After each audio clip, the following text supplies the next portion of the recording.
welcome. Thank you for being here. Thanks for having me. Cheers. We got our rose Tulsi caffeine-free tea to cut the edge.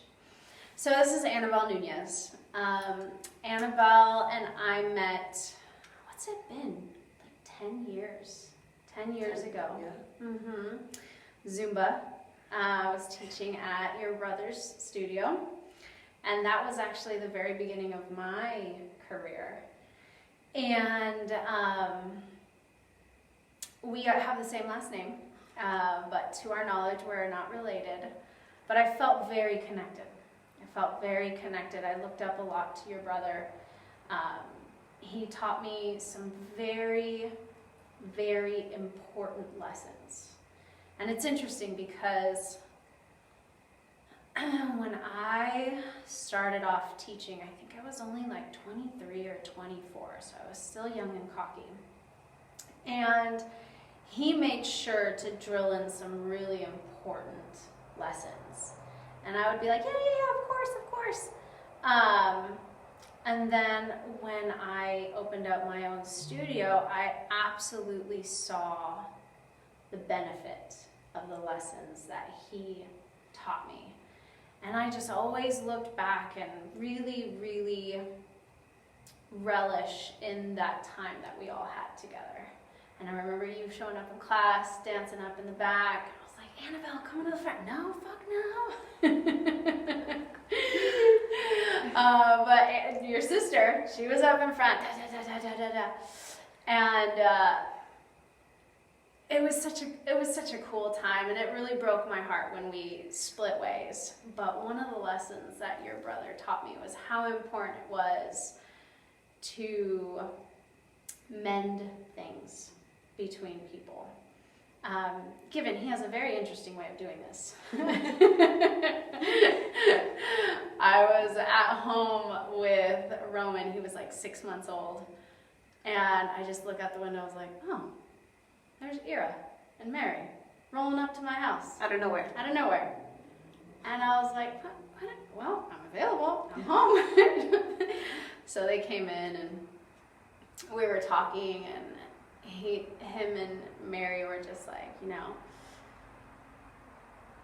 mending what had happened between us. And it was so funny because it caught me off guard, but then it felt so good. It felt so good because I felt like it was a hole. I didn't realize how big of a hole was left in my heart from splitting from the studio. And he just had that, he was able to fill, him and Mary were able to fill that hole. And it made me feel so good. And it's so funny because I've taken that lesson through life, and, given, when you're young and you're cocky, it's like you burn bridges and, but I learned to apologize. And I think that he was a big, big role in that, in apologizing. So, anyway, we went long time without talking, and then we reconnect. And I start this project of having real conversations, especially during the pandemic. I feel like what's happening right now is a lot of divide, a lot of distance between people. And so I came up with the idea of having real conversations during the pandemic because we need to connect, right? And when you mentioned, I had posted on Facebook, and Anabel mentioned that she was interested, I was like, yes, because I know a little bit about your story.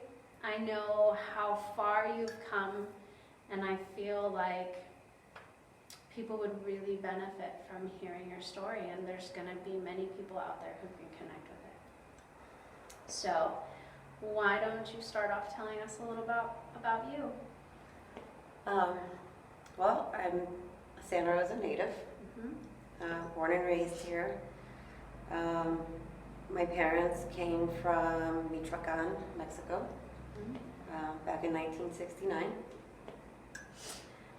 Are you the oldest, youngest? I am number 4. I have 3 older siblings, obviously. You're number 4. And I have a few more. I have, there's like 9 or 10 of us total. Wow. Yeah. But 5 with my mom and dad. 5 that you grew up with in the same household. Correct. Mhm. Yeah. So grew up here in Santa Rosa. I think we were living in South Park when I was born. Mhm.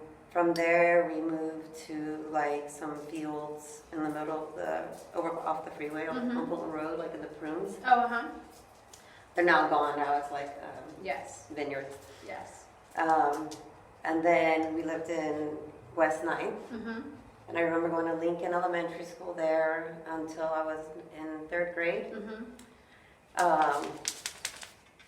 And then we moved to Valley Oak when I was 8 years old. Mhm. So Valley Oak, I ended up going to Monroe Elementary School Mhm. and then Comstock. Mhm. So I was pretty much, most of my youthful years were on Westdale Lane and hanging out at 7-Eleven. Mhm. Yeah, What was just that kicking like? it. Huh? At 7, like right in front of the store? Yeah, well, there used to be a little pizza spot next door, kind of in the south. So all the kids, we'd all just go over there and just hang out in front, whatever. Or we would just go into Valley Oak and just hang out. Mhm. Yeah. And how big of a home were you living in there? We had a 4-bedroom apartment. Mhm. Yeah. And was Junior born yet? Yep, Junior. I am 6 years older than Junior. Mhm. So Junior was born in 81. So yeah, so Mhm. I think he was like 2 Mhm. when we moved to Valley Oak. Let's backtrack for a second. When you guys were living in the fields, how many of you guys were living at the fields and how long? And explain to people what that was like, because I don't know if they realize. To be honest with you, I don't remember that. Oh, okay. I've only heard stories. Uh-huh. And If- what have you heard? One story I always hear is because I guess we had our bathroom was outside Mm-hmm. in the outhouse. Mm-hmm. So that's pretty much all I like. How was potty training there? Right? Outside. Yeah. But so I don't really remember. I don't remember that. Uh-huh. Most of my memories are from living in West 9th Uh-huh. and Valley Oak. Okay. So Yeah. what were some of the best memories from West 9th? Tell me kind of what your day-to-day was like. Damn, can I remember that far back? Girl, damn, that's like 30 plus years. Don't give away your age. I mean, I know like back then we'd kick it, not kick it because we were kids, we weren't kicking it then, Yeah. but we would play outside and we were out there until like it would be dark. The Yeah. lights would be on and Uh-huh. we'd still be out there just running around playing with all the kids in the court. Mm-hmm. I mean, we were right across the street from Lincoln Elementary School. And there was a neighborhood swimming pool. So in the summertime, like we'd all go over there. Nice. I remember going to the creek though with my brothers and my mom, Uh-huh. and we'd be picking the berries. Mm-hmm. And my brothers would be catching the crawdads back The there. blackberries and the Mhm. crawdads. Yeah. Nice. What was Santa Rosa like back then?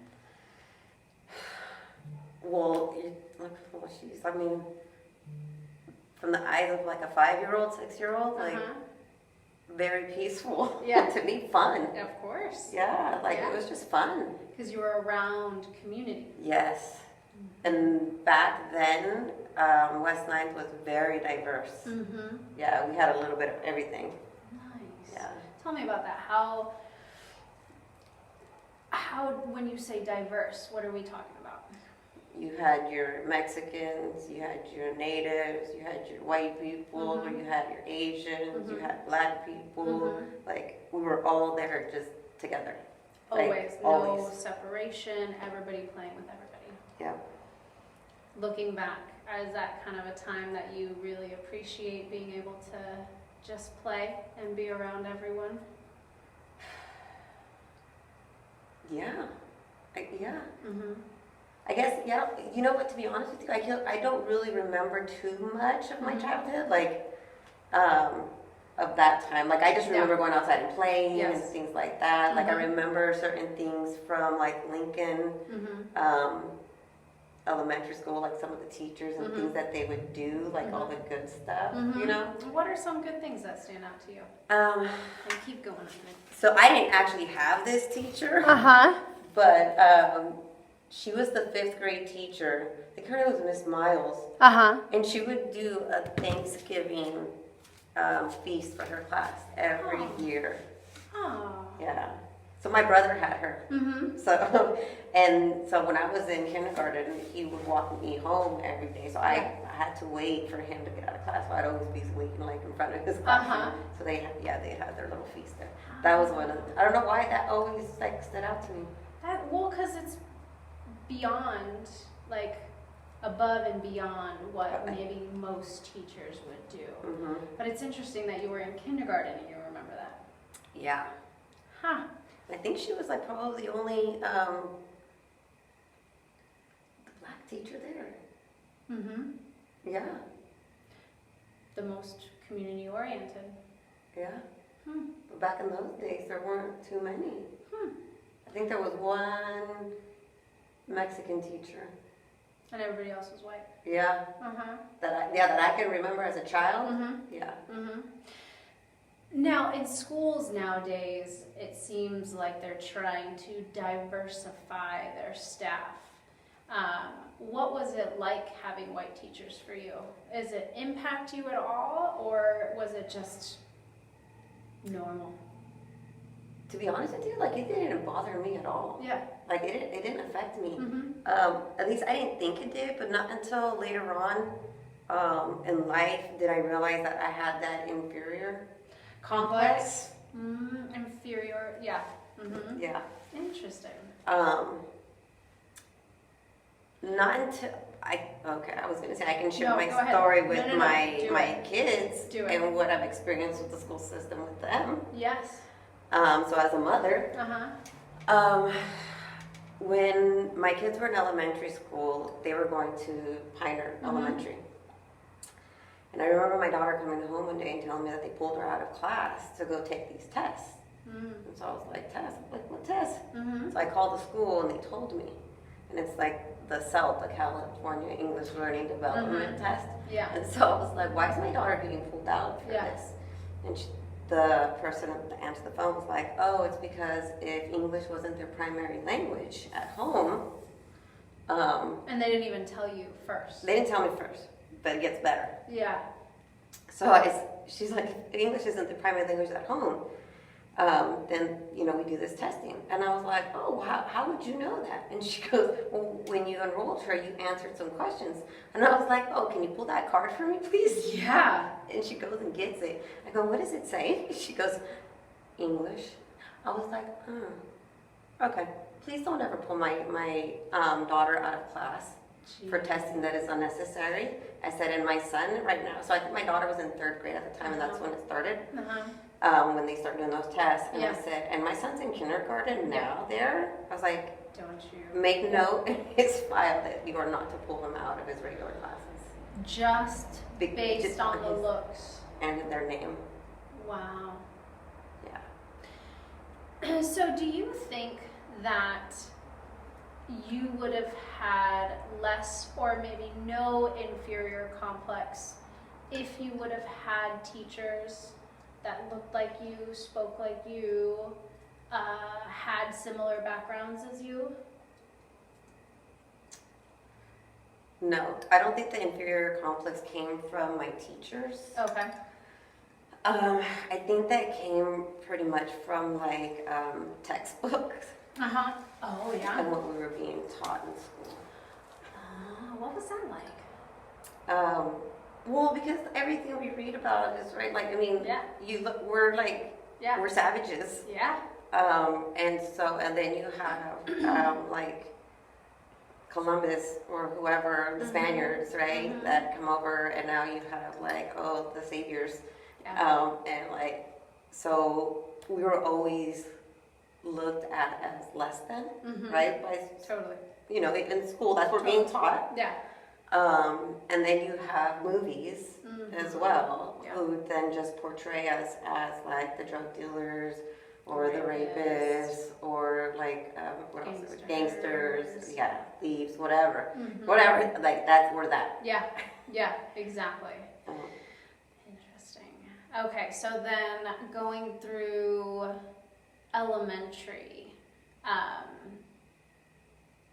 what were some lessons or milestones that you experienced, whether it be in school or home or whatever?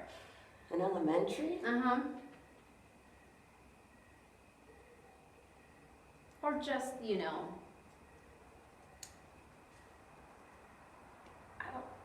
Lessons learned in elementary school. I can't think of anything right now. That's fine. So then Comstock, that was middle school? Junior high back then. Junior high. So Oh it was yeah, 7th through 9th. now it's Yeah. middle school, yeah.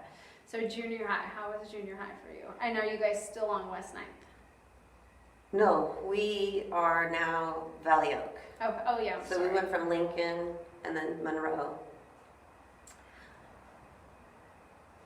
Monroe is when I started to meet a lot more people there.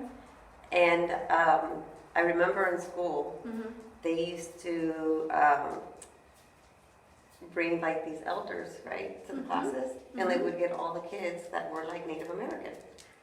And so they would ask like, who here's Native American? Yeah. And so I'd raise my hand Uh-huh. because growing up I used to always ask my mom like, ¿Quién somos? Like, who are we? indios? Yeah. And she's like, somos indios. And I was like, okay.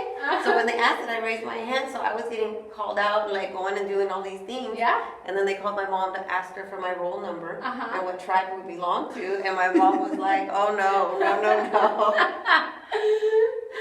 So that was very interesting because then that's when like it got confusing for me. Yeah. Because then I was like, well then, what am I? Yeah.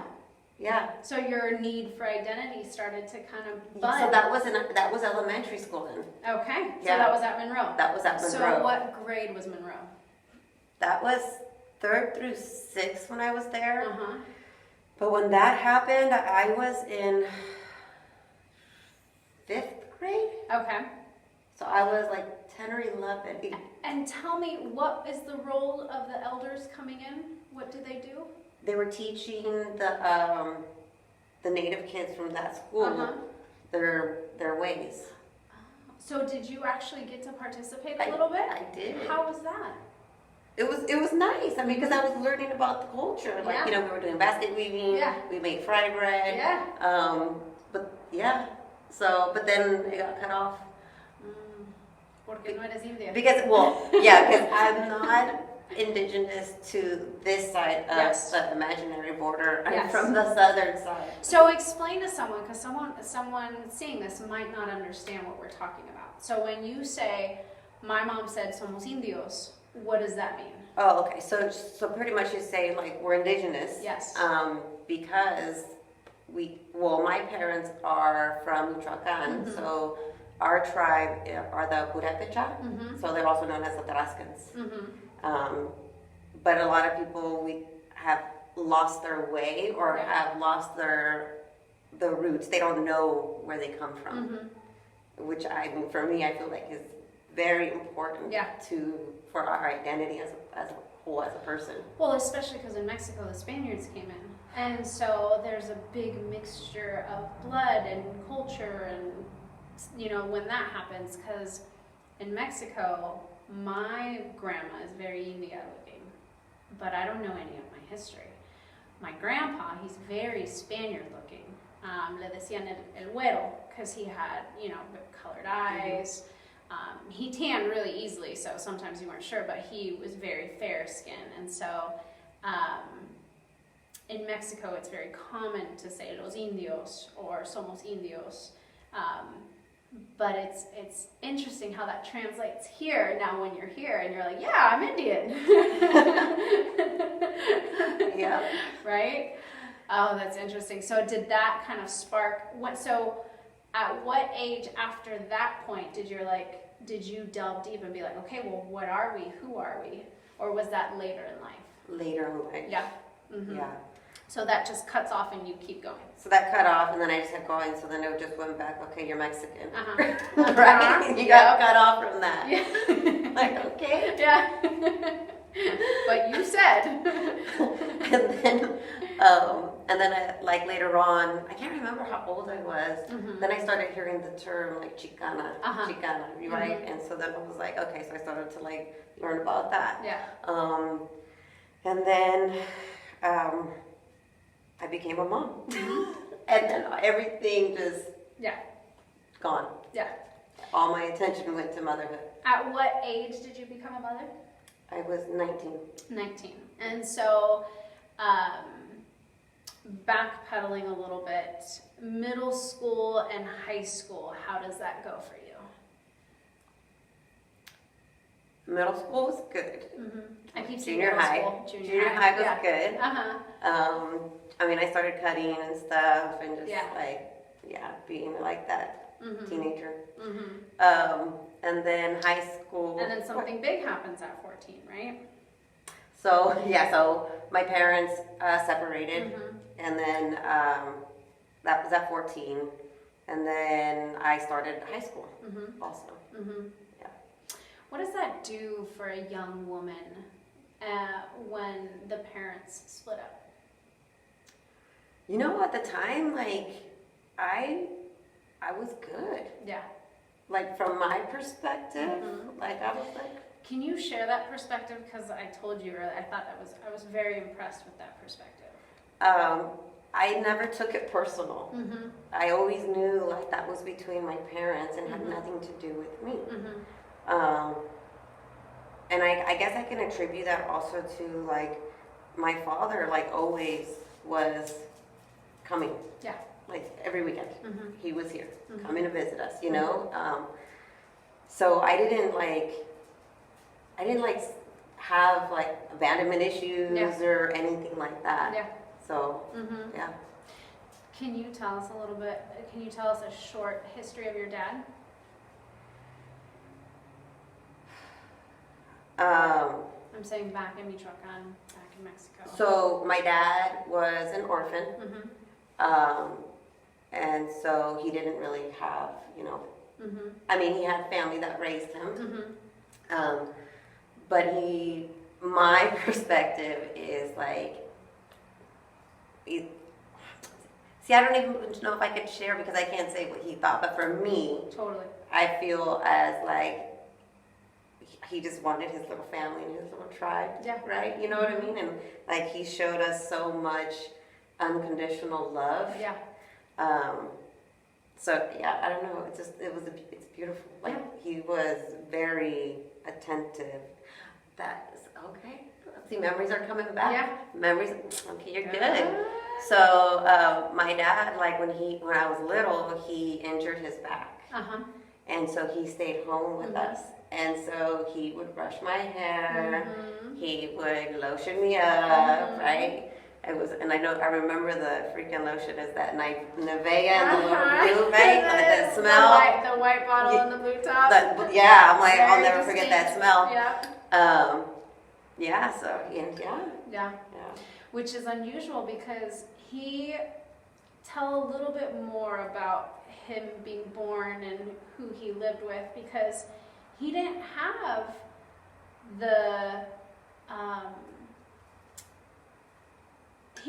that unconditional love.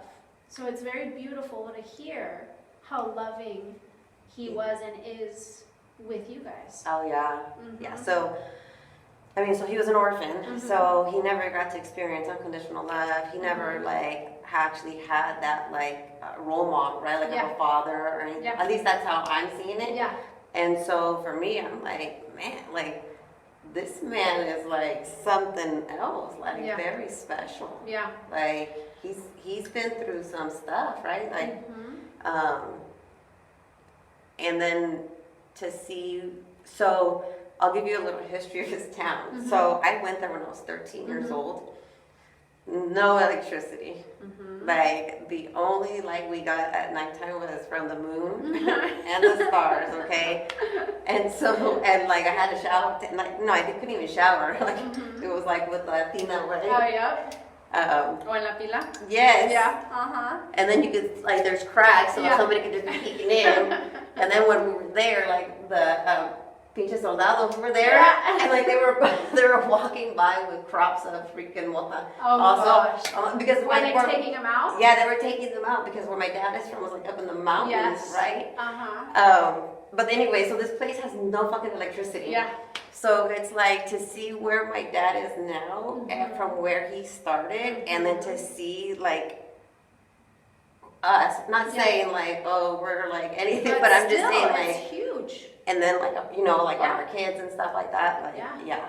Well, it's an amazing progression. Like, here's this man who was an orphan, who lived with a family who didn't necessarily show him unconditional love. But he had that drive. He kept going, like, you know, just never stopped. And then came to the United States at what age? He was 19? Mm-hmm. Yeah, 19. Mm-hmm. So like my dad came over when he was 17 and he came through Coyote and everything. Did your dad do Coyote or did he have visa? No. Coyote? Yeah, and my mom was 9 months pregnant with my sister. Whoa. Yeah. So did they walk or did they get a ride? No, I think they walked. My mom has told me a story. I don't even remember. Yeah. Yeah, but she was walking through like tunnels. 9 months pregnant. Wow. Jumping off rocks. I do remember her saying that. With which sibling? The first? My sister. You were at Angie. Yeah. Wow, that's amazing. Mm-hmm. So he just. So that's the other thing. Is like so I've like reflected on my life. Yeah. And I'm like, oh my gosh, to think, like my parents came here at 19 years old, not even knowing the language, and like.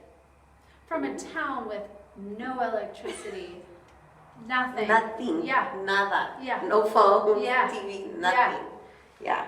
Wow. Like what was going on in their minds? Exactly.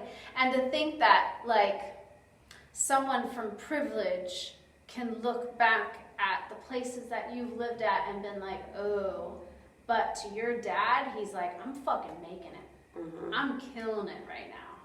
I have something way better than what I had before. And that sense of accomplishment, I bet, is huge. Yeah. Wow. But I'm really impressed with your ability so during the divorce, your ability to sit back and be like, that's between my parents. That has nothing to do with me or us. That's huge. I was very, very impressed with that when you... Yeah, I don't know.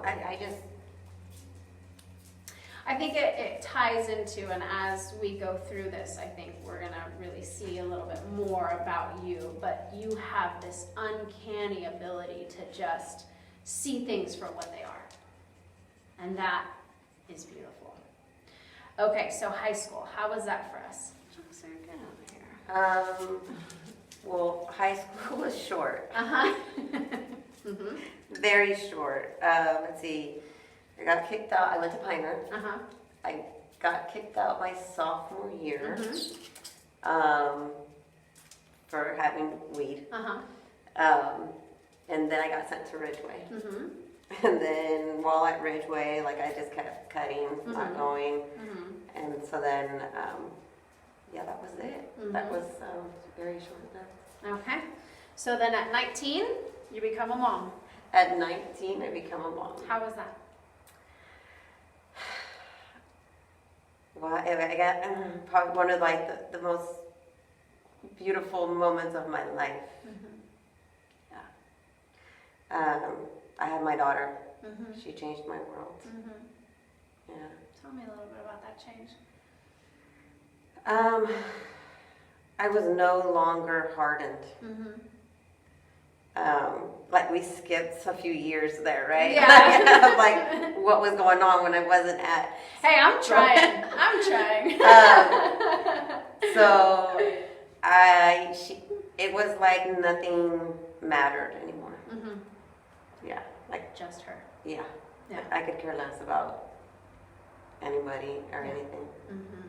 Yeah. So how were those first few years of you and her? Of being with her? Mm-hmm.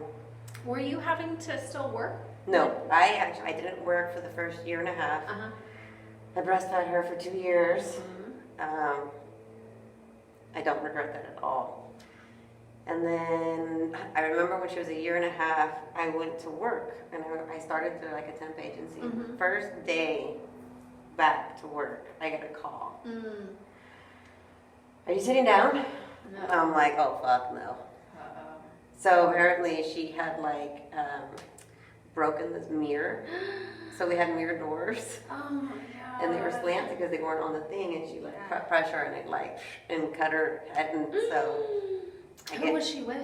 my mom. Oh, Oh, and my poor mom felt so bad. I felt so bad for because you know. Of course. But then she was fine. Yeah. Yeah. I think it's always harder on us. Yeah. Right, when something happens to them. Yeah. When it's something smaller scale. Yeah. It's So then it was like, oh, I guess I'm not working for a little bit longer. Yeah. Whatever. I gotta stay home. Yep. Nice. Yeah. Nice. Okay, so then you start working, you do the temp agency when you're like 20 and a half, 21. Something like that, yeah. Okay. Yeah. And then, so I didn't work for a while again. And then I started working for this company in town. And then her father and I would do alternate day shifts. You know, he would work in the evening and I would do the day shift. So that way one of us would be with her. When would you guys get to see each other? Weekends. Nice. Hey, whatever works. Yep. Now, and then at some point you injure yourself. No, that's later. So I Okay. had my son Uh-huh. when I was 22, 23, something like that. Okay.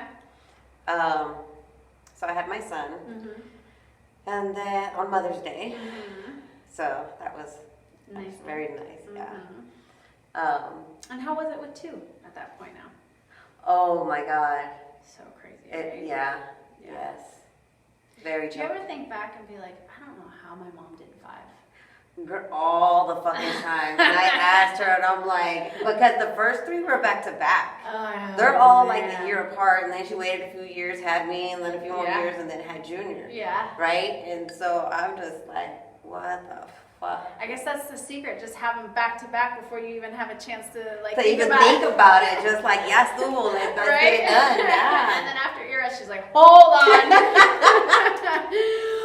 Wait. No. Hold on, I'm fucking tired. Yeah. This This motherfucker came out crazy. He did. And then I came. He's all, you thought I was a bad one. Oh man. And then Junior. And then, yeah. I think my mom, it was between my Ira and I. Uh-huh. Yeah. We Yeah. were the good ones. Yeah? Yeah. Yeah, the ones who spiced it up, huh? Yes, yes. Mm-hmm. We Yeah, had how was fun. that? What We were had you guys fun. like when you guys were kids? Oh, What was that family dynamic like?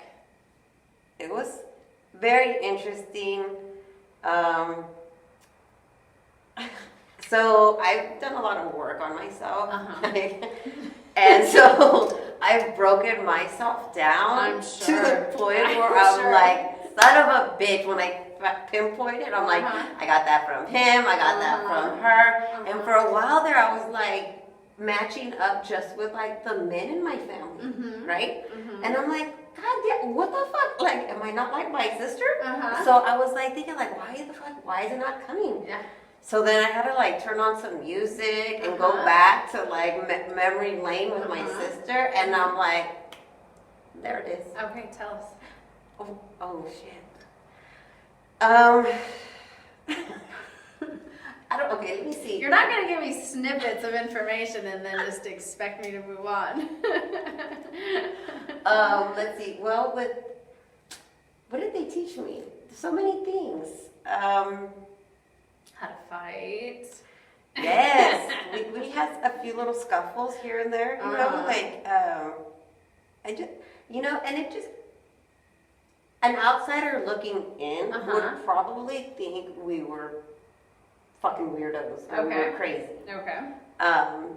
But I don't see it like that. Yeah. I'm like, that was our norm. Like, Of course. Well, what is normal? I mean, there's 5 fucking kids. Yeah. You know what I mean? And Yeah. someone's like, Yeah. who's fucking taking how long in the fucking shower? Like, turn down your music. Yeah. You know what I mean? Of course. But I mean, I wouldn't change it for the fucking world. I bet. I would not change it. I bet. Like I remember, like so, like let's see, with my sister, we would go. She would take me with her to the car shows. So I was always going to San Jose, Sacramento. At what age, Angie? Yeah. Well, you know. I know. I'm just giving you shit. Well, because she needed a driver, Of course. you know, because, you know, Yeah. we would go cruising, Uh-huh. and so then her and all her friends would, because she had a mini truck, so Yeah. they jump in the back of the mini truck, and then I'd be the driver. Oh, nice. So, like- But you didn't have your license But yet. I didn't have my license, but, you know, we won't talk about that. Oh, no. Back then, it wasn't like, Of course. like it is Yeah. now. Yeah, totally. But, yeah, so that's, you know, what I was doing with her. So it's like I would like go through like different genres of music, like what I got from who. So like my sister, you know, we would listen to Prince and Johnny Cam, Oh, you know what I yes. mean? Zapp and Roger, and then oldies, of course, because you know we went through our chola days. Yeah. And then like with my older brother, it was like UB40. Was that Chris? Chris. Okay. Yeah, no, it was not Era. Yeah. But then he would listen to like Zapp and Roger. Yeah. Who was the other one? Levert. And I'll Be Sure. Like, so like I'm very diverse when it comes to music. Yes. Like country, like, Yes. yeah. And that's the beauty of having a big family and older siblings. Okay, pause for a second. I love you. Good night.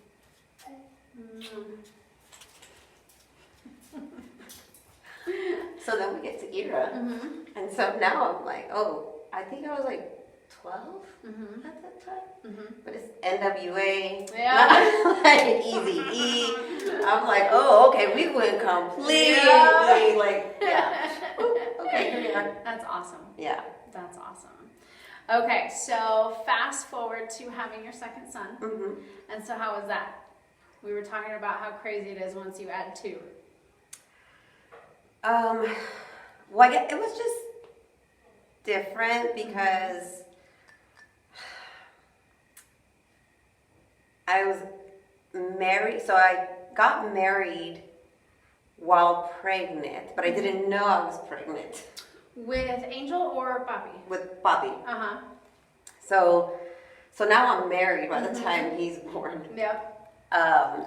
And so I was with their father since I was 16. So right before I turned 17. Yeah. And so I was still working at the same place, so it was still like we didn't really see each other because of our shifts and stuff. So that was a little difficult, you know? I'm sure. Yeah. I'm sure. But I did have a lot of help from my mom Good. and my little brother. Nice. Yeah. Nice. Yeah. And then you hurt your back.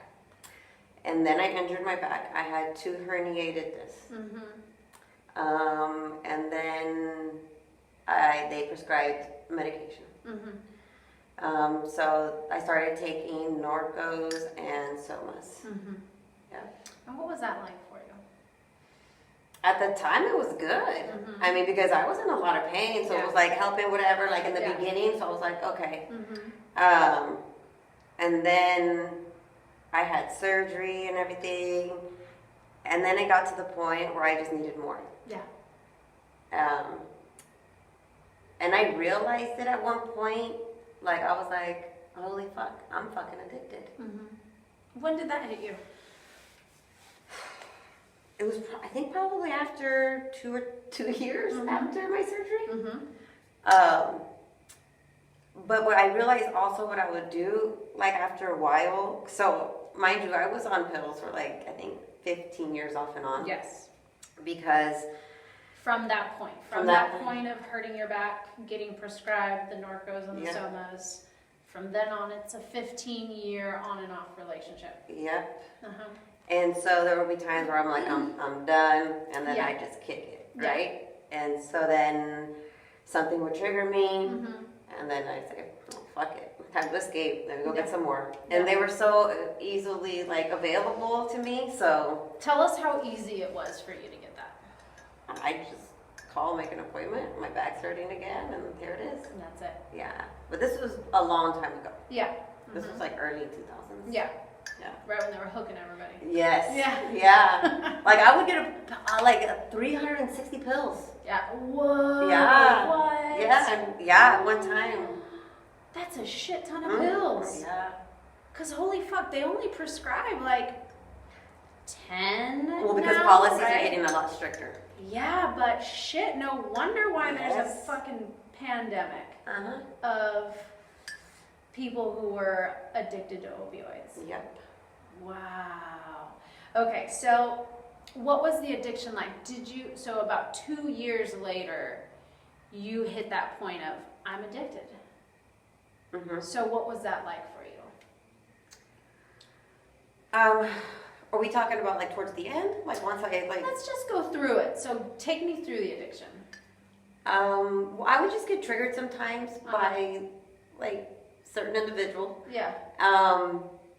And then want to just escape. So then I would go get on my pills again, and then I'd be there. So during that whole time, though, I didn't realize like that I had an addiction because I thought, oh, I'm good. Yeah. Like I'm working, I'm getting promoted. Yeah. Like You were fully functional. fully functional. Yeah. So apparently that's the worst kind. What? Or is it? I don't know. So I was going through that, and then towards the end, my son would tell me like, "Mom, why don't you just like smoke weed? Like, get off the pills. Like, you gotta stop taking those pills. Yeah. And just smoke some weed or take some edibles." What were you like on the pills? Well, for a while there, I was pretty bad.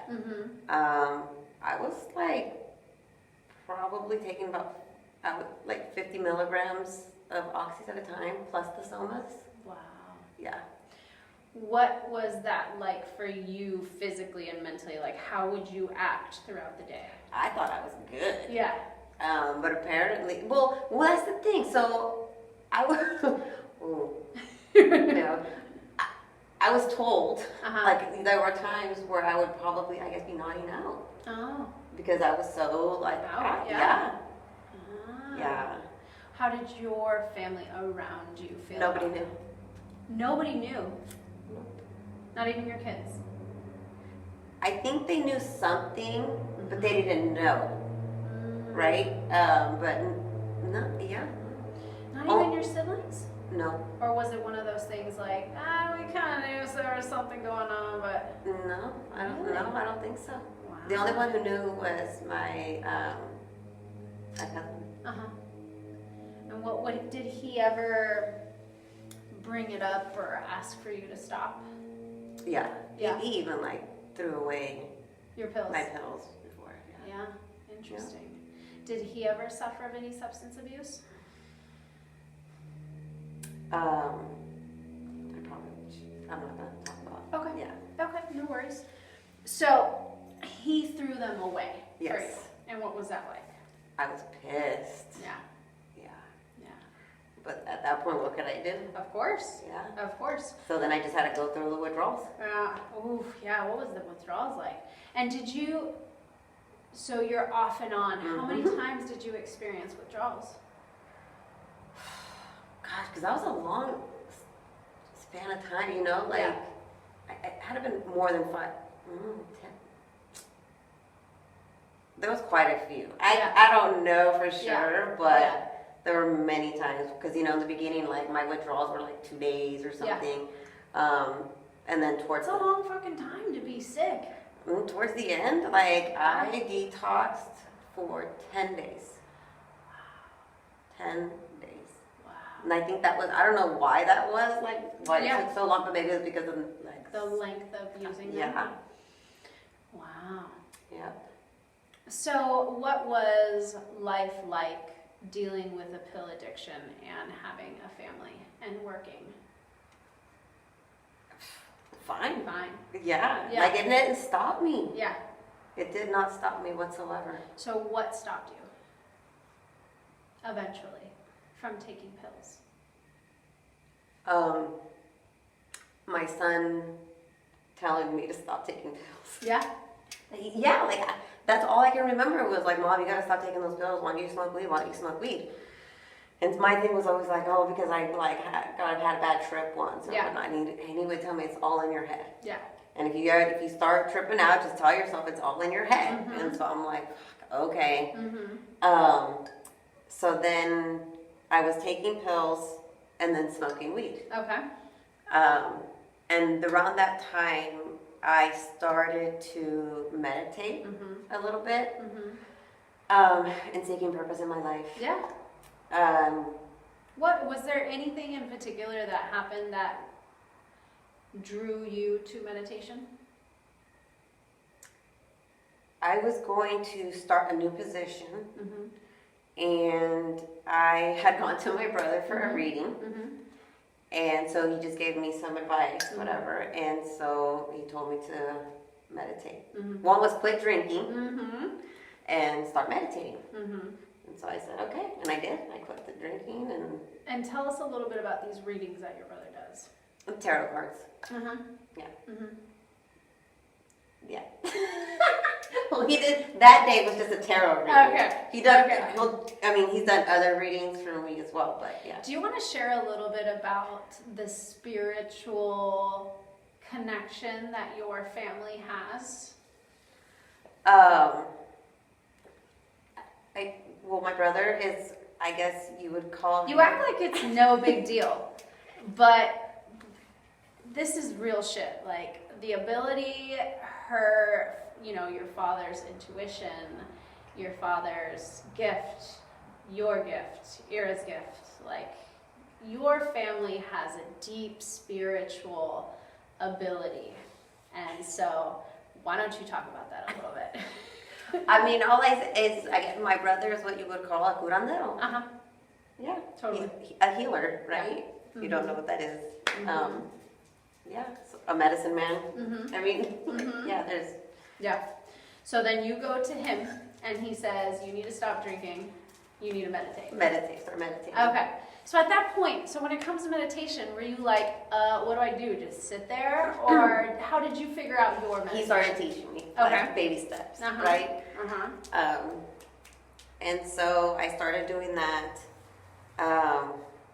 So in the beginning, it wasn't too much. Mhm. Not until I actually got off the pills Uh-huh. and detoxed.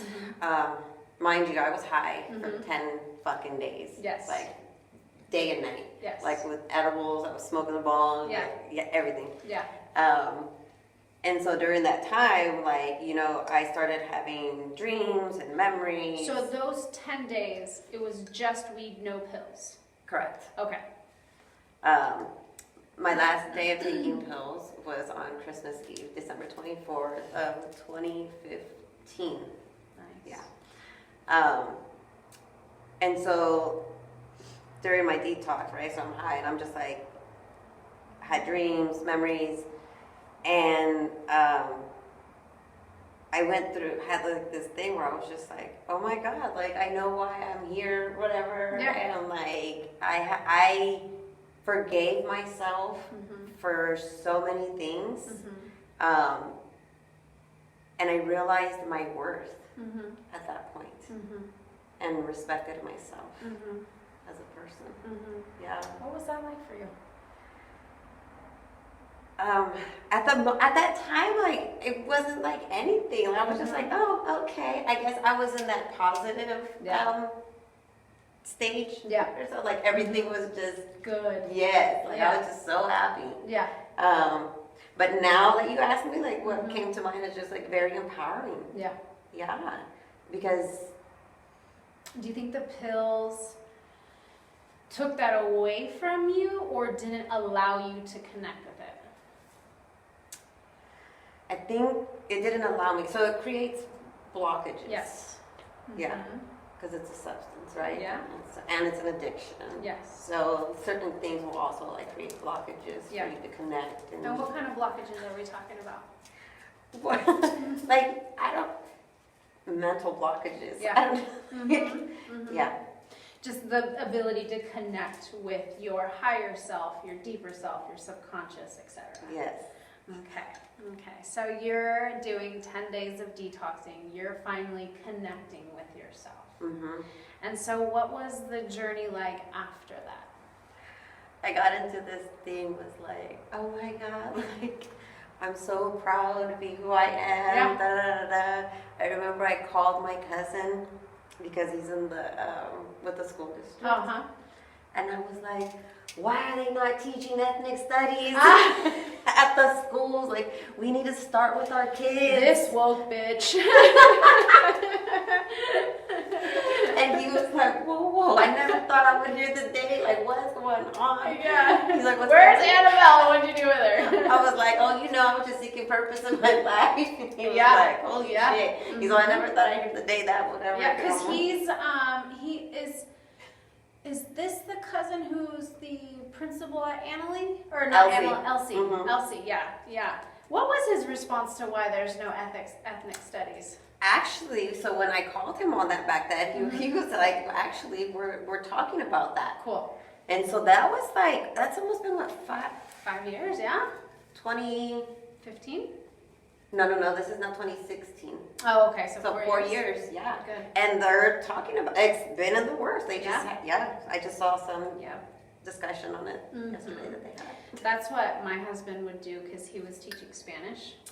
So instead of just teaching Spanish, he'd add culture Yep. to it. And kids were just like, they just eat it up because it's like, you gotta give substance. Yeah. You can't just give the language, Mm. you have to give what created that language, the blood behind the language, the culture, etc. So you're calling them up and talking about ethnic studies. Okay. Why are we teaching ethnic studies? Yeah. Like, we need to teach the kids, like, who we are, where they come from. Yeah. They got to know, like, Mhm. like their roots and our Mhm. history.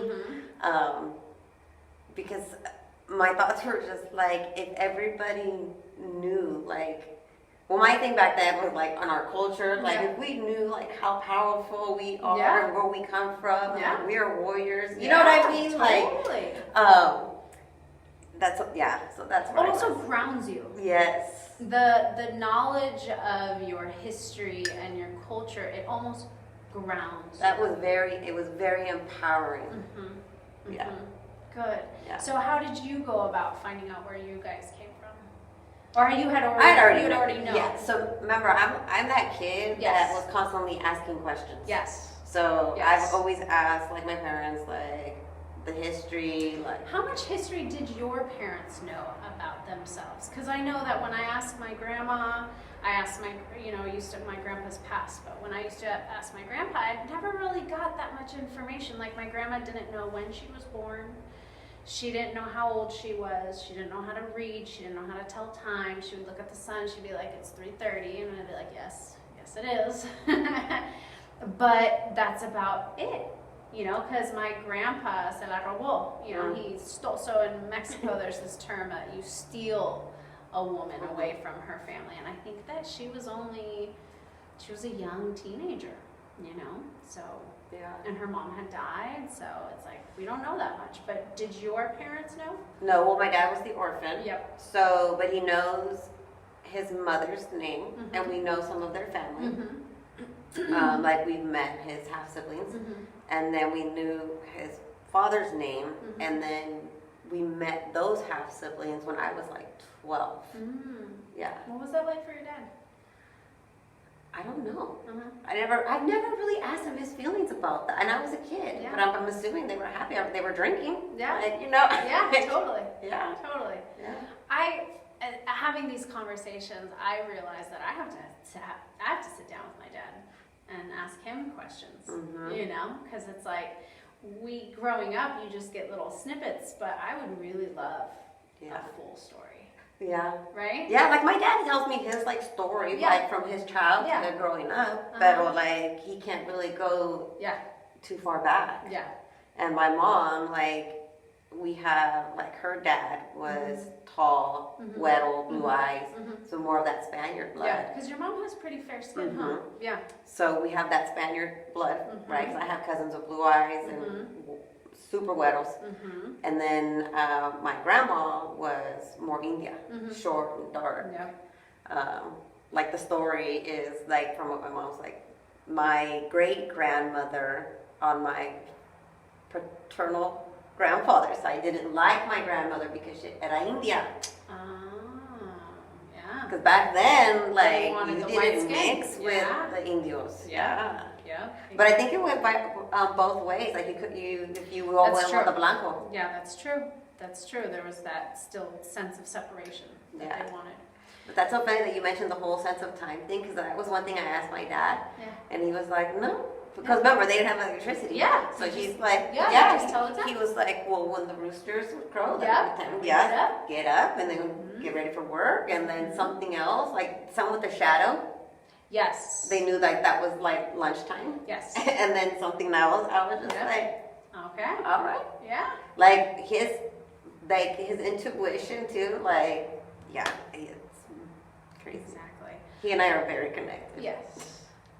So you go through this connecting with yourself. So this is Oh, now yeah. 16 or 2016. 2016. 2016, you're going through that. So how does that morph your life once you start to, could we say that you start connecting with your spiritual, I'm just trying to find a term that people can connect with. So like, I guess I started to do a lot of internal work and healing. So I started hiking a lot. I was meditating every day, like a motherfucker. Like I would smoke my weed, and I know people say that. Some people say that's cheating, whatever. I mean, whatever gets you to Yeah. where you need to be. So I would meditate for hours, off and on, whatever. And then hike, and I would be reading a lot of books. And then, trying to think like the sequence of events. What were those long hours of meditation like for you? What did those do for you? It was a lot of clarity, reflecting on my life. I would go into solitude a lot, right? So I'd go to work, come home, do my hikes and everything, and then come home and go into solitude, and I would just play music and just let the music go wherever it was going to go on my playlist, whatever. And so as it would do that, I was going down memory lane. And like I could just see everything so vividly, and then like if something like triggered, and I was like, holy shit, are you fucking kidding me? Like I should have learned this back then. Yeah. Like motherfuck. Yeah. You kept tripping over the same rock, bitch. Right? But you learn to forgive yourself too, right? Yeah. Oh yeah. Yeah. No, because forgiving myself came way before I even like started. It was like during that 10-day thing where I had like this fucking snap. Yeah. I don't know, but it was just like bam, bam, bam, bam, bam. Yeah. Right? Like, oh fuck, I'm good. Yeah. And then it was like going down memory lane and going through all these other memories, right? And so then it was like I'm learning all these things, I'm having all these little epiphanies. Yeah.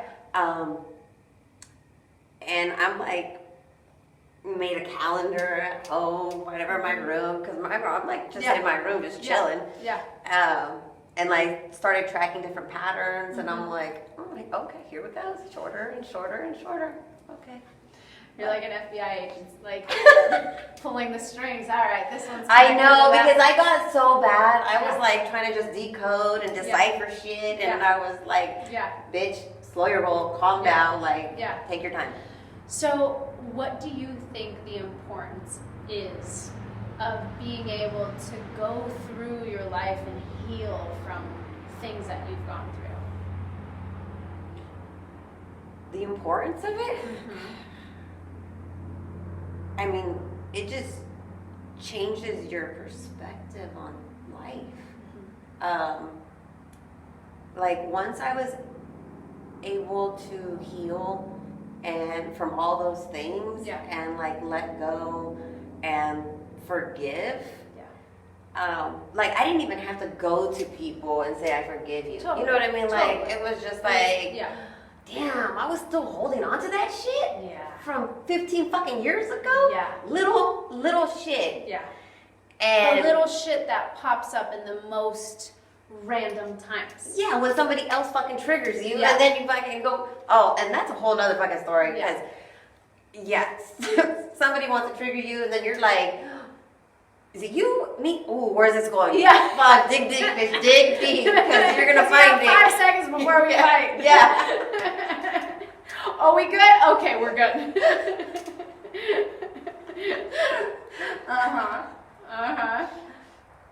Wait, so where was I at? So it's important. So I was asking you, what is the importance of healing and going through that process, identifying your triggers? Oh, shit. It just changed me as a whole completely. Completely. Being able to identify my triggers has resolved a lot of issues. Yeah, I'm sure.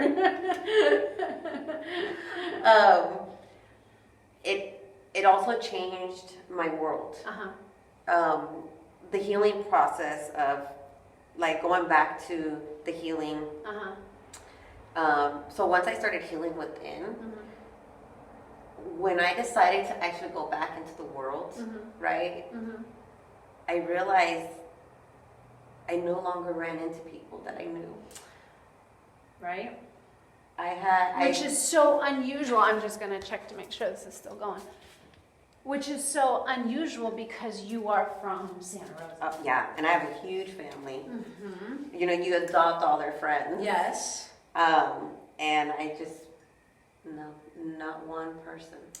So you go through this shift, you go through this healing, and you go from going out and seeing the same people all the time, you know, going through the same scenario, same triggers, etc., to boom, you start working on yourself, turning, and then you go out and you no longer see those people. What do you think, what causes that shift? You want me to go? Okay. Bitch, we're going deep. I would say it's a change in some people will refer to it as your frequency or your vibration. So it's sort of like some people will say like attracts like, birds of a feather flock together. And regardless if people think that it's real or not, you experience that. Yes. And it doesn't go to say like, oh, I'm no longer associated with those people, or it's just a different path that you start to go on. Did you find that you started to hear things in different like people start I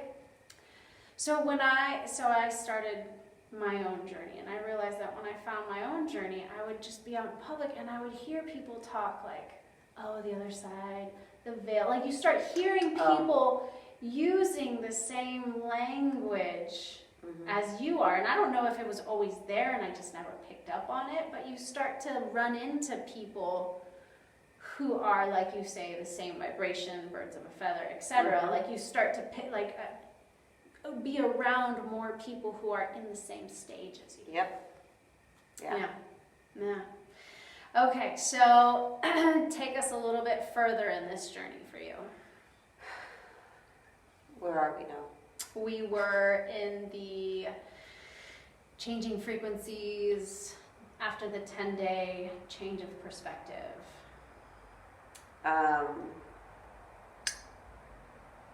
Yes. Okay. So you get a divorce.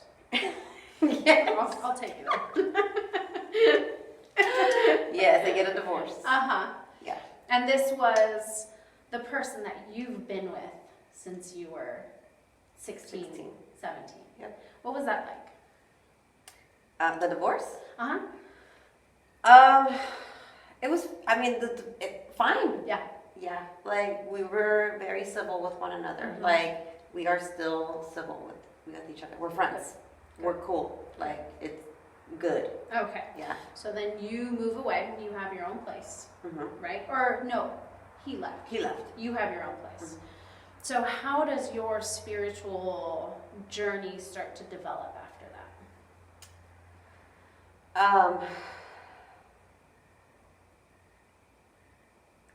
I continue to meditate. Mhm.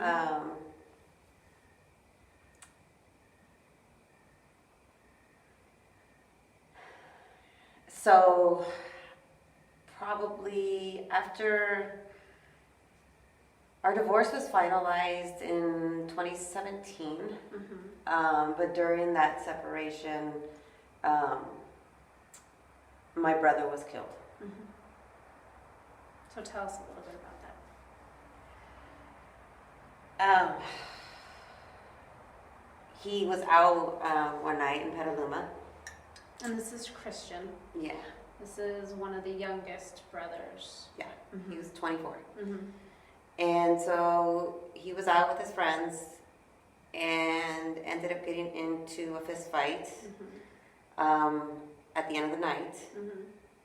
And one of the guys that he was fighting had a knife and stabbed my brother and killed him. Mhm. Yep. So, So what was that like for you?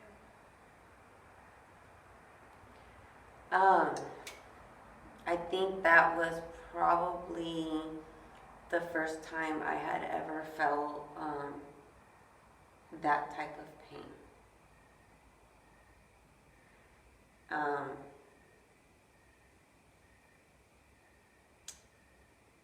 He and I were close. He was my little brother, but he Yeah. was also like my son. Yeah. You know what I mean? Because he was he's young like the same. enough. Yeah, he was the same age as like my daughter. Yeah. And he lived with me Mhm. at one point too. Mhm. I mean, I was like, my family would get so upset with me too because they would just show up at my house. Mhm. Like if they'd be out downtown, Mhm. and so We're they not going home. yeah. We're going to Anabel's house. Well, they lived in Windsor. Oh yeah. And so, versus them having to try to find all the way out Totally. there, it's like, just get your asses dropped off here, Yeah. right? Mhm. Even though sometimes those nights ended up, Yeah. going longer than expected, but, Yeah. Yeah. Yeah. Memories. Yeah. And there's sometimes, like, I'd wake up in the morning and he'd be, like, fucking laid out on my couch. I'm like, this motherfucker. Like, okay. So. And Christian was funny as hell. Yeah. That guy. Yeah. He was so funny and such a good boxer. Mm-hmm. He was so good. Yeah. Yeah. So, I mean, that happened. Mm-hmm. And so when I got the call from my dad that night, and it was probably about 3 in the morning, Mm-hmm. 3:30. Mm-hmm. Yeah. And so my dad calls me. My brother was already informed, so they were already on their way. And so then, I like called my sister and called my other brothers, let my kids know and stuff. So then we headed over to the hospital. And yeah, went through the motions. I gotta say, like, I maintained my composure Mm-hmm. very well. Mm-hmm. It's just what I do. Mm-hmm. And then something happened that night. Mm-hmm. I experienced something with my brother. Tell us about that. So I was tasked with driving my dad and my brother's mom, because we have different moms. Mm-hmm. I was tasked with driving them home to Windsor. And as I was driving home, I could hear, and Don't worry about it. Just say it. so as I was driving home, I think at this point in age, I think that people are starting to become more aware that there is another side. We have these capabilities as humans. So don't hold back. I heard my brother's voice talking to me. Like, don't let, first he said, take care of my mom and dad. Then he said, and don't let Tristan forget about me.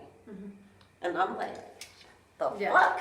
Yeah. What the fuck is going on right now? Yeah. And so then that was that. And so I dropped them off, whatever. Tristan is Christian's son. Yeah. And so then after that, he was just connecting with me like every day. Yeah. We would just have conversations. Yeah. So. What was that like? So that was the first time you've ever experienced pain that deep. But you guys also were going through legal stuff. Yeah. So he's killed, and the guy, they didn't catch him for 2 months. The guy's white. He's a white dude from Napa. I mean, I could say his name, right? Doesn't matter. Doesn't matter. Go ahead. Brian Webster. And so they ended up catching him in November. My brother was killed September 10, 2017. Where was he hiding? How could they not find him? Because nobody knew who this person was. And they fled the scene, right? Okay. And they said there were no cameras that weren't working or something like that. And so there were glasses left at the scene and a hat. And the hat happened to be, it was like Saloon Society or something like that, which they ended up pinpointing it to Brian's older brother. And so then when they questioned him, that's when they could tell by his body language, like, oh, okay, right, something's up. Something's up. So then they ended up picking up the girlfriend first, because she was with them that night. So there was 3 girls and 2 guys, and the guys were cousins. So there was 5 people who knew about it. Yeah. And no one came forward. No, none of them. But then they pled self-defense, right? So during, so we were going to court for 3 years. Yeah. And so when the preliminary hearing started, it came out that the family had called for a meeting at their home in Napa and called Brian's girlfriend and her roommate to go out to Napa, right, for this meeting. And that when they both arrived, they were instructed to leave their phones in the car. They couldn't even bring their phones inside, okay? Like, this is like felt like they were like on some mafia shit. Yeah, right? like they've done it yeah, before. Sons of Anarchy, here we go. And so they were watching movies. And so they kept their phones outside. They went in, had this meeting. They all agreed that they were never going to go to the police. And she had made a comment that she had seen the knife, which was the weapon, on the counter, and that when she looked again, it was gone. So here you have 5 people who were there. They all fled the scene. Plus the family now. None of them were ever brought in. None of them were ever charged. Like, flip the script, right? And say that was my family. Yeah. We would have all been brought in and charged as accessories after the fact. And I say this because, like, I'm there and I'm like, what the fuck is going on? Because I know so many people, right, who have been fucked over by this fucking system. For less. Yeah. So I'm like, wait, what But the they're all fuck? of color. Hold up. Yeah, I'm like, hold up, wait a fucking minute. Like, cousin was with him that night, hasn't even been fucking arrested, like, as a fucking co-defendant, like, an accomplice. Like, what the fuck? You were part of the fight, and you weren't even charged. Wow. Do you know what I'm saying? Yeah. Like, aiding and fucking abetting, Yeah. like, yeah, I'm so many fucking charges. Like, we would have all been accessories after the fact for fucking, like, 100%. disposing of a fucking murder Yep. weapon, right? Yep. Like, conspiracy Fleeing the to fucking conceal, Yeah. right? Like, Yeah. yeah. Like, I mean, I had talked about this for so long. Like, I had dates and everything down, and it was fucking hard. I can't Like, even imagine. it was difficult having to deal with the district attorney's office here, because they really didn't do shit for us. They didn't do shit. Why? Here you are, fucking a 24-year-old father, stabbed, dead. Because they had money to get an attorney. Yeah. That's what it all bottled. Well, okay, one, they had money to get an attorney. There was, I think, some other shit going on because the DA was just too lax. Like, Who was the DA? Ann Masterson. But she's under Jill Ravitch, and she's just a fucking bitch herself. You know, like, she came in because they were gonna offer him a plea deal, and we were like, fuck no. And so we showed up there, my sister and I went there, and so she was like, well, do you want to speak to the judge? And I'm like, yes, we do. And she's like, okay. And so the deal was 6 months in, so it was going to drop the charges to involuntary manslaughter. 6 months in county jail, not even prison, and 4 years of probation. And then after his probation, his felony can be reduced to a misdemeanor, right? And so when Jill Ravitch came in to speak to us, she was just like, oh no, like, you guys, it was barely made it over the fine line. Like, she was very condescending the way that she spoke to us. What fucking fine line is she talking about? Because of at the end of the preliminary, how the judge said you have sufficient enough evidence, substantial, whatever. So she was like, it was a fine line, you barely, you know what I mean? Like, just, yeah, she was not helpful, and they never were. And we knew this from the beginning, and we expressed ourselves from the beginning. Yeah. And when we would tell them we didn't want this plea deal, pretty much they said at the end of the day they make the final call, but they work for us. So what did Brian end up getting? He had to serve 37 days in county jail. That's it. That's it. For killing my brother. A father. Your brother's a father. Yeah. Yeah, my nephew was 3 years old at the time. 37 days. 37, yeah. Does he get a felony or anything? He has the felony, but after 4 years, he can get it reduced. Yeah. Wow. Right? That's some privilege right there. That's serious privilege. I mean, I've had friends who have had to do 24 years. For way less. I mean, yeah, I know somebody who's had to do 5 years, a minor, for punching someone.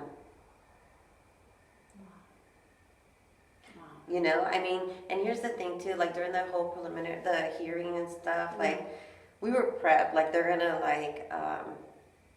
tear your brother apart and whatever. Yeah. So, they tried their best. They said he was a gang member.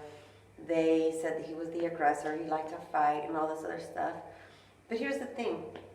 1, my brother wasn't a gang member. Yeah. 2, if he was, he deserved to die. so is it okay then? So we can just go around killing gang members? Yeah. You know, yeah. And I get it. I get that society has been programmed to fear us. Yeah. Right? They have. They're programmed to fear. Well, first they program what you guys are. Yeah. And then that you should be feared. Yeah. And that's we're in the midst of all that right now with the whole Black Lives Matter, George Floyd, Breonna Taylor. And as much as we would like to think that there's no flaw in our system is seriously flawed. Yeah. Seriously. I mean, but it's it's that whole thing too with like having police officers in the schools. It's like that school to prison pipeline. Yeah.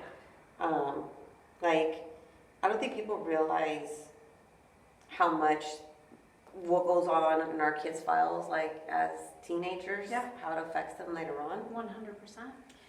And I can only speak on this like because of my son. Again, he's my example, right? One time I got a phone call that he was roughhousing. Mm-hmm. That's what they said. Mm-hmm. With his friend, Mm-hmm. like, and this is his childhood friend that I've known, right? Also, so I get to the school and I see his friend sitting in the hall. I'm like, what the heck did you guys do? Yeah. He's he was trying to get my hot Cheetos. So it's like, Don't fuck with the hot Cheetos. yeah, I was like, these motherfuckers. Yeah. God damn. And so my son's inside the office, and so I'm like, oh, okay, what happened? He's like, oh, well, him and so and so were roughhousing, so we're gonna have to suspend them because somebody else that was there, I guess, took advantage that they were roughhousing to take some hits at the friend with the Cheetos. So I'm like, fine, okay, cool. So my kid gets suspended. This is in middle school at Comstock. My son was going there. And then I get a letter, right? Because they send home the paperwork. Totally. And they put on there he was suspended, and now it says assault. And I was like, oh, hell, fuck no. No. What, they think you're not going to read the paperwork? Well, that's what they're hoping. Well, but here, even if that's not their intentions, how many parents that are in that Comstock district, seriously, because a lot of them we have Don't speak English. Yeah. A lot of those kids are like first generation. Yeah. And so they don't know assault. What the fuck is that? Yeah. Yeah. So I mean, I had to take my fucking little happy ass back to the school and be like, we need to change this. Yeah. And did they? They did. Oh, I'm sorry. Yeah, you better be. Yeah. Okay, so you're going through this legal, and it just ended, right? Yeah. For Christian? The sentencing, shit, when was that? Was that 2019? December? I feel like it was fairly recently. Yeah, I think it was in December. Yeah, was the final sentencing. So, given that the sentence that he received was just not even fair, how does that affect you in your outlook on life, on your... To be honest, like it really didn't, the whole justice thing didn't really affect me because I've always known how fucked the system is. That's and how that sad, it, right? Isn't it? But it's the fucking truth. Yeah. I mean, and growing up, like, with friends, I mean, I have friends who got into fucking trouble, and like, whatever. Yeah. And I've seen what happens. But I guess it was a little bit shocking because I was like, God damn, but we're the fucking victim here. Yeah. Yeah. And and so, but it is what it is, right? So now it's just like we just push forward, and like that during that whole time, like it was very difficult. Yeah. Right, because you really can't even like grieve. Yeah, of course, because Right. you're so wrapped up in the legality of things. Yeah. So if you saw Brian, let's say, walking down the street one day, what would your reaction be? Yeah. I mean, I think back when we were going to court and everything still, like I was still going through the emotions and the anger, like seeing him and his family, because they were all very cocky. Yeah. Were they really? Yeah. And so I went through my forgiveness phase. Mm-hmm.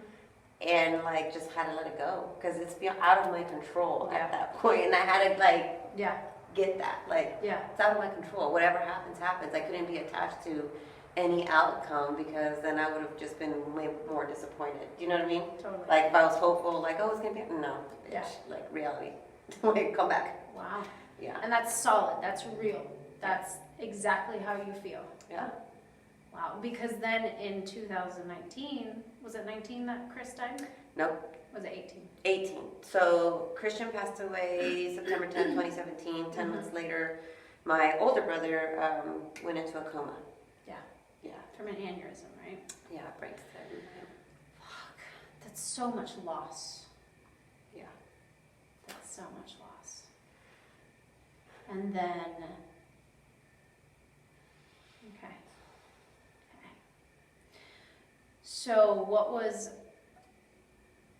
So someone experiencing the amount of loss that you have, what is something, you said something the other day, and I'm just going to double check to make sure this is still going.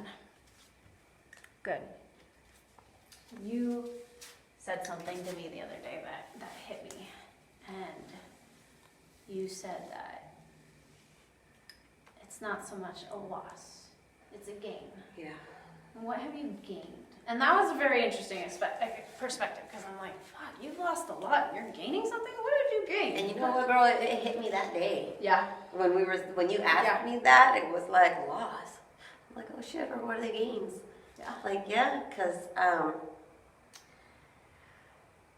I mean, during this time, especially like after Christian and Chris, like, so after Christian, I took time to do a lot of reflecting, meditating again. Yeah. And at this time, I have a partner as well. Mm-hmm. And so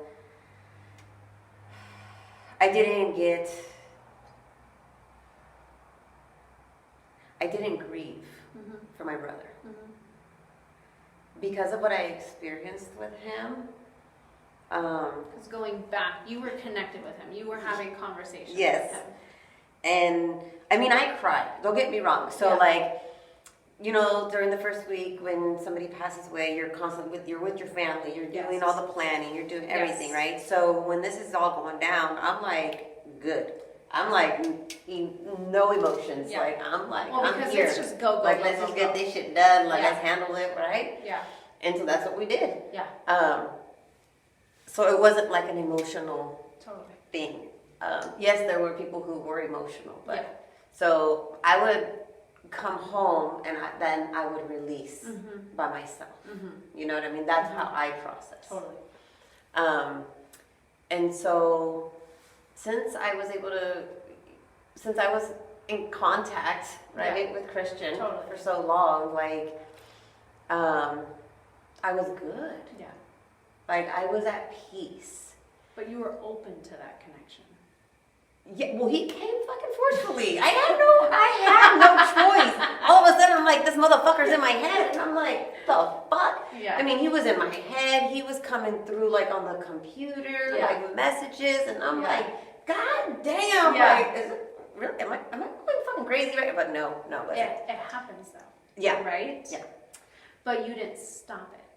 no. Yeah. And you knew exactly who it was. Yes. Mm-hmm. He was very like good. Like when he got over to the other side. Yeah. Like I was surprised. Yeah. How much he was able to just take it on, Mm-hmm. right? Because Yeah. you know, like I hear, like, you know, sometimes you're confused and Totally, you and know. especially if you've died in a traumatic way, you need time. I mean, of course, our time is different than their time. Yes. Yeah, so he could have gone through a time where, Yeah. but who knows what that would have looked like in our time. Mm-hmm. Mm-hmm. So with Christian's passing, like I broke him down. Mhm. You know, I mean, like this is at its point in time, like I'm just Totally. breaking shit down. Totally. But it's real. Yeah. It's And real. things that like I was with on memory lane with him. Yeah. Conversations. Yeah. Like our last conversation, he was asking me something, and I said, "It's not even about changing." I said, "I need to grow. I Yeah. want to grow." Yeah. And he's like, "Are you seeking enlightenment or some shit?" And I was like, "This motherfucker." Because here's the thing, like, people may not know, but Christian knew a lot of shit also Yeah. about spirituality. Yeah. Yeah. Well, you guys have the same dad. But we didn't learn from him. Oh no? No. Everybody just did their own searching. No.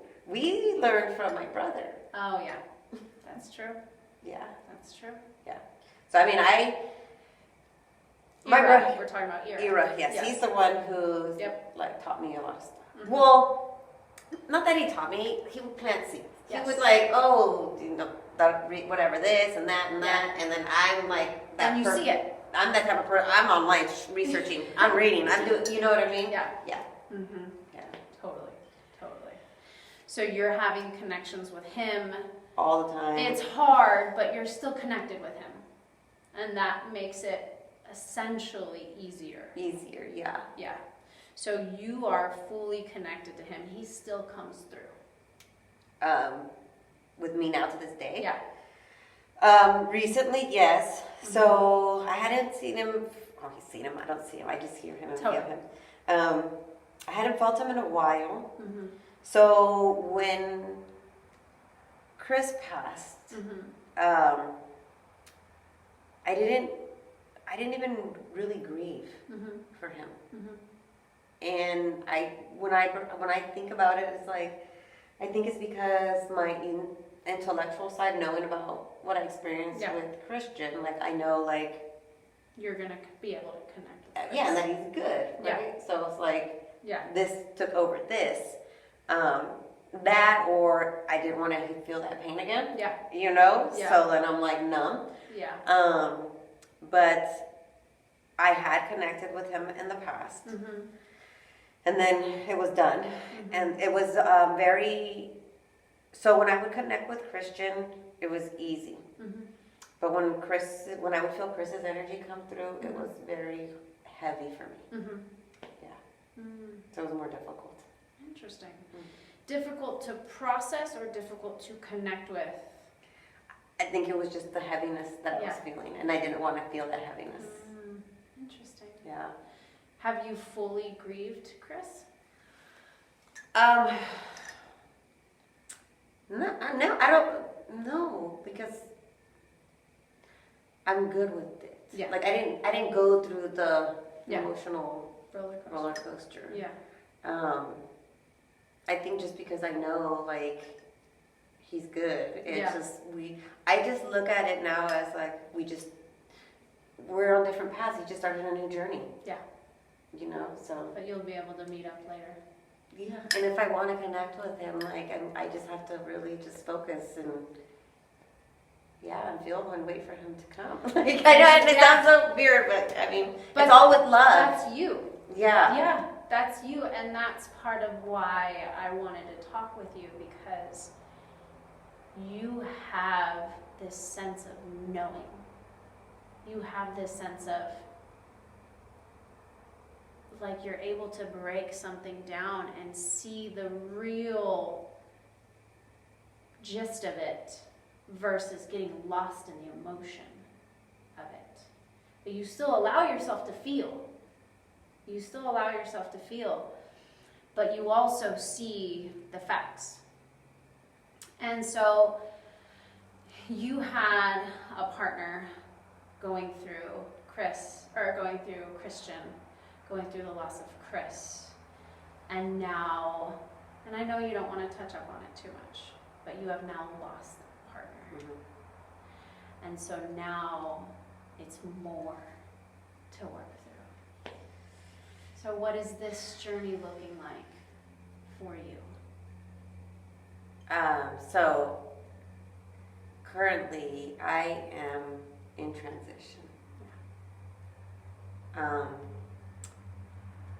Still trying to figure out what the fuck I'm doing Yeah. and where I'm going. Yeah.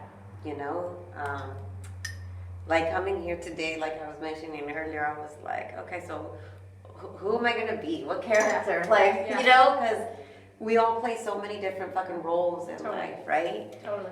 And a lot of times it's based like on my music. Mm-hmm. It's how you feel. Yeah. Yeah. So yeah, I don't know. I mean, my experience with this recent transition, I think, it's not that I think. I mean, it's been very difficult. Yes. Right? Okay. So the thing is, like, he and I were so connected. Yeah. So connected. That I knew we would still be connected. Yeah. When on the other side. And is that true?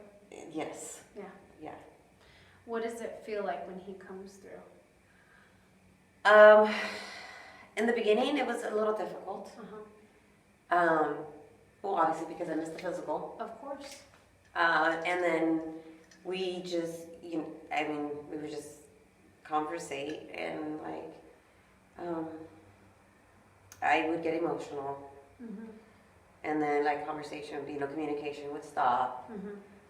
So my thing has been all right, well, I just need to hurry up and get over these fucking emotions so that way, it's just good, Yeah. Which has to do with just letting go. But it hasn't been very long. Yeah. It's been what, 3 months? 3 months. Yeah. That's really raw still. I mean, yeah. Yeah. So. But he was always pushing me to do more. Yeah. Motivating me to speak up. Yeah. Finding my voice was huge. Just dance. Yeah. Right? So this is we are literally stepping into a new phase for you at this time. Yeah. And so where are you? You're still diving deep in your spirituality. You're still meditating. You're still working on yourself. You've found your voice. You are connecting with your higher self. What do you see yourself doing in this next etapa? Damn, that to be. You know what? I don't know. Yeah. I've been really I'm confused. Yeah. I'm starting a job on Monday. But I'm just I really the things that used to interest me. Yeah. I'm Yeah. It's I don't know where the fuck I'm going at this point. Yeah. Which it sort of feels like when I went through my first shift, right when I wasn't running into anybody. Yeah. That's how it is now. I go places, I'm oh fuck, here we go, fucking again. Yeah. Are Yeah. you running into the same people? No, I'm not running into nobody again. Into nobody. Yeah. So we're in a different frequency now. Yes. Okay. So I'm just okay, well, whatever. It is what it is. Experiencing are you open to the experience? Are you open to this new, or are you focusing on healing first from this? I'm still healing. And I go through the motions. So I will have my days where I'm okay, I'm gonna stay in and feel today. Yeah. And say fuck it. How important is it for you to feel, to sit there and sit with the emotions?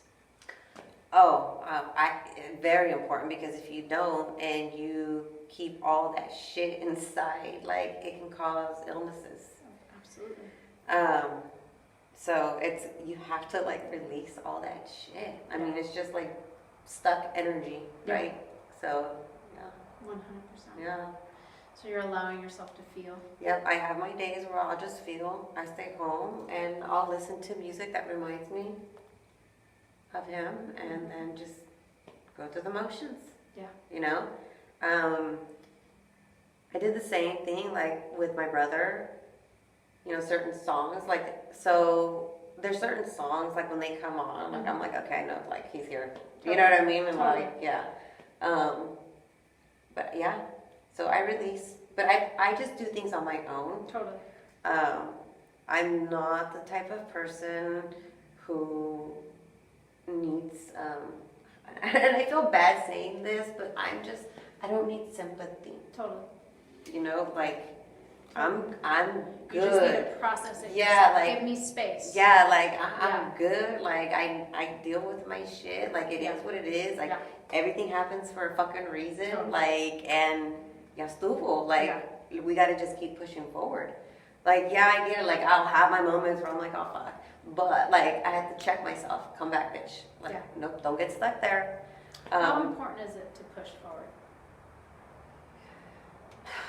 Well, I mean, very important. Otherwise, you're gonna become stagnant. Yeah. I mean, you could fall into people will fall into depression. Well, that's what I'm saying. There's so many people who stay. Not everybody has the ability to push forward and do it so efficiently like you. But you know, I think fuck. I mean, I think I just attributed it to what I experienced with Christian. Like Christian was like, "Nah, bitch, you're the one. Yeah. You're gonna do this. Like, Right. here it is." Yeah. Yeah. Mm-hmm. And I always wonder, like, why me? Like, why? I don't know. Yeah. I don't know. Yeah. Never. Yeah. Yeah. I am very, I don't even want to use the word impressed, but seeing your ability to move forward, but also seeing that it's genuine, like you are doing work. You are doing work to move forward. Because there's that, remember that term I told you the other day, I was like, there's that term spiritual bypassing that gets thrown out a lot, where people are like, oh, just love, light, heal, move forward, Like that is the gist of it. Like that is important, but it's important to do the work while you move. Well, here's the forward. thing: when people have fucking spirituality fucked up, right? Or they got me fucked up. Yeah. Because it's like, okay, yes, it's all peace and love and light and todo, right? Yeah. Pero you gotta have a fucking balance, Right. too. Okay, because you got me fucked up if you think you're gonna come at me a certain way, Yeah. and I'm just gonna be like, Love and "Oh, light. yeah, no, Yeah. no, bitch. Like, I'm gonna give you the same energy you're giving me. Totally. You know? Totally. So, Yeah. Yeah. But for the most part, yes, I am mostly love and light. Yeah. But with a little hood. Good. don't get me fucked up. Así te queremos. I will punch a bitch. No, see, I know. been in the past. Of course. But no, like, it's just because I'm practicing to be, like, at peace and be a loving person, doesn't mean I'm going to put up with your shit either. Totally. Like, and if you're going to be disrespectful to me, Well, tampoco, like, yeah. Yeah. Boundaries are important. yes. Yeah. But I'm very, very impressed by your ability to turn inwards and really work on things yourself, things that are happening. But I know that right now we're going through a really still raw time of what everything you've experienced. So if there's something wrapping up now, since we've been here for, I don't know. 2 hours? Yeah. What is something that you can offer someone who has maybe gone through much, you say gains, other people might say it as loss? Well, I say gains because I've actually I've reflected on what I've learned from my sibling. Well, just from the people who have crossed over. Yeah. For example, like seeing something from someone else's perception. Yeah. Right? Like that was always Chris. Like Yeah. image and how people were gonna see you, right? Yeah. But then I would be like, oh, public speaking. He's like, who gives a shit what people think? But I'm like, what, you just fucking said this, Yeah. like now you got me fucked up. Right. But just like shit like that. But Yeah. Chris at a young age, like he saw things as well, Mm-hmm. and how people were going to perceive us. Yeah. Right. Yeah. And so that was one thing. The other thing is like creating memories. Mm-hmm. Was huge. Mm-hmm. Living life by your own fucking rules. Yeah. And so this is one thing I realized that I did. Mm-hmm. I lived my life for somebody else's vision. Yeah. You know? Right. And it happens, whatever, I'm mad, whatever. Totally. But I did things because I thought other people would have been disappointed in me. Yeah. Right? Yeah. And now looking back, I'm like, fuck. Right. Really? But I mean, whatever. Hey, everything happened like it was supposed to happen. Yeah. I can't Totally. do shit, but Totally. that's what you learn after a while. Yeah. Yeah. So that was a huge one for me. Mm-hmm. Just living by your own fucking rules. Yeah. And not giving a fuck. Yeah. But love and light, from love and light position. Yes, from a love and light position. Yes, but Yes. not taking everything so fucking personal. Totally. Here's the thing. So my thing is this. So if I get comfortable and I'm in my fucking comfort zone, and I start speaking, Mm-hmm. motherfuckers are gonna think I'm coming out at them aggressively, Mm-hmm. right? Mhm. But it's like, no, Yeah. this is just the way I fucking speak. Yeah. So I curse a lot, and it's probably not the best fucking thing, but I don't give a fuck. No. And so, but for other people, they take offense to it. Yeah. Right? And my thing has always been, it's the fucking intention behind it. Totally. Listen to what I'm saying. Yeah. Yeah. So for me, it's like, okay, yes, bitch Mm-hmm. and motherfucker. Mhm. That's for everybody. And I Yeah. know maybe it doesn't sound good coming from a woman, right? Or what the fuck ever. Yeah. See, and then it gets fucking genderfied. And I fucking hate that shit. Right. So Right. yeah. So just live at your own life for yourself, For yourself. and don't care so much about what people think. Yeah. But also, how important is it to work on yourself? And don't live in fear. Yeah. You can't live in fear. Like, this is called what, the pandemic? Because of Chronicles. Oh, what 'cause- we're in right now? Yes. Because of Pandemic. COVID? Yeah. I mean, I'm not going to get too deep, but I'm just saying, like, fear will fuck you up. Yes. It will break down your immune system. 100%. So does stress, right? Yes. So, like, just go outside and get some sun. Please. Please. Well, scientifically, they get vitamin D from that, right? Yes. So, yeah. And then, I mean, what else? I mean, Well, also, I think a big thing with you is, you're genuine. You, like, what you see is what you get. There's no mind fuckery when it comes to you. You're a very straightforward individual. And that's, that feels good. It feels good to talk to someone who you don't have to wonder what's really going on in their head. You say it how it is, and if you like it, great. If not, oh well. but that took me a while to get there. I'm sure, but it's fucking great. Because I didn't want to hurt people's feelings. Yes. So I was always it's good. It's good. It's good. Well, I like this. You know? I like this. And I like your message, and I like how much work you do on yourself. And I hope that anyone listening is, because doing self-work is very daunting for people. It's very scary. And so I love the way that you're like, you gotta do it. Well, pues no hay de otra at I this know, point. well, that's what I'm I saying. mean, yeah, it's either there or I'm just going to be fucking stuck. And I can't be stuck. Totally. Like, yeah. I mean, I just keep one day at a time. Right? One day at a time. One foot in front of the other. Yeah. Cool. Yeah. Well, thank you. No, thanks for having me. Absolutely. I really appreciate you coming out here. Hopefully people aren't going to be all mind fucked with this shit, because we started talking about some shit that most people don't talk about. We and reined it back in. good thing No we worries. good thing we didn't get on aliens and shit. So. Yes, we could. Okay, well, let's leave them with this. Do you believe that aliens are real? I do. Me too. Google that.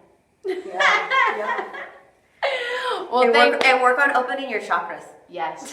Wait, what are chakras? Okay, we'll leave them with aliens and chakras. Wait, aliens, chakras, and finding yourself, at least like your history and where you come from. Good. Because in order to know where you're going, you got to know where the fuck you came from. That's true. Yeah. That's very sound advice. We all have like culture. Yep. And we need to find it. We need to find our own culture. That's my thing. Like, let's find our own culture first. Yes. And then you know what I mean? And you start like Yeah. learning. Because then you're stronger once you start integrating with all the other culture. Yeah. Yeah. Cause you gotta know your shit first. Always. All right. Know your culture. Aliens are real. Learn about your chakras. Oh, this is a big one. Okay. But we probably didn't even talk on this, but losing your fucking identity when you become a mother and a wife. Yes. Ah, shit. You did say you wanted to touch on that. Ah, okay. We're gonna have to do a part 2. Okay. Yeah. Yeah. Okay. Because that one's huge. That is 100% huge. Yeah. Okay, so we leave them with aliens are real, chakras, culture, finding your identity, where you came from, and it's okay. We'll leave it as that. Yeah. All right. Thank you, everyone, for watching. Really appreciate it. Thank you, Annabelle. That was awesome. Buenas noches. Buenas noches.